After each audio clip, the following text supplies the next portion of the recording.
नमस्कार मित्रांनो, स्वागत आहे तुमचं मराठी टेक मित्र आपल्या यूट्यूब चॅनलमध्ये. मुख्यमंत्री माझी लाडकी बहीण योजनेचा ऑगस्ट महिन्याचा हप्ता कधी जमा होणार आहे याची तारीख निश्चित झालेली आहे आणि त्याबद्दलचीच माहिती आज आपण या व्हिडिओमध्ये जाणून घेण्याचा प्रयत्न करणार आहोत.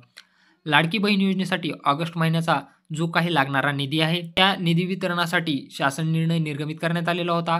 शासन निर्णय आल्यानंतर तो निधी वाटपासाठीही सुरुवात झालेली आहे. आता तुम्हाला ऑगस्ट महिन्याचे ₹1,500 कधी जमा होणार आहेत? चला तर मग पाहूयात. त्यापूर्वी तुम्ही चॅनलवर नवीन आला असाल तर चॅनलला सबस्क्राईब करा. तसेच बेल आयकॉनला प्रेस करायला विसरू नका. या ठिकाणी तुम्ही पाहू शकता मुख्यमंत्री माझी लाडकी बहीण योजना महिला सक्षमीकरणाची क्रांती अखंडपणे सुरू.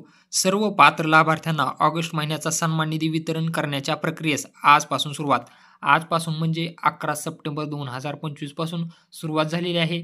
हा सन्मान निधी तुम्हाला ₹1,500 मिळणार आहे. अशी ही पोस्ट महिला व बालविकास मंत्री आदिती तटकरे मॅडम यांनी केलेली आहे. म्हणजे ऑगस्ट महिन्याचे जे तुमचे ₹1,500 आहेत ते पात्र लाडक्या बहिणीच्या बँक खात्यामध्ये 11 सप्टेंबर 2025 पासून सुरुवात झालेली आहे. तुमचेही पैसे जमा झाल्यानंतर कमेंट बॉक्समध्ये नक्की सांगा की तुमचा जिल्हा कुठला आहे आणि तुम्हाला पैसे कधी जमा झाले. हे पैसे तुम्हाला येत्या 1 ते 2 दिवसांमध्ये जमा होऊन जातील. असं हे महत्त्वपूर्ण अपडेट होतं. जर व्हिडिओ आवडला असेल तर चॅनलला नक्की सबस्क्राईब करा आणि बेल आयकॉनला प्रेस करायला विसरू नका.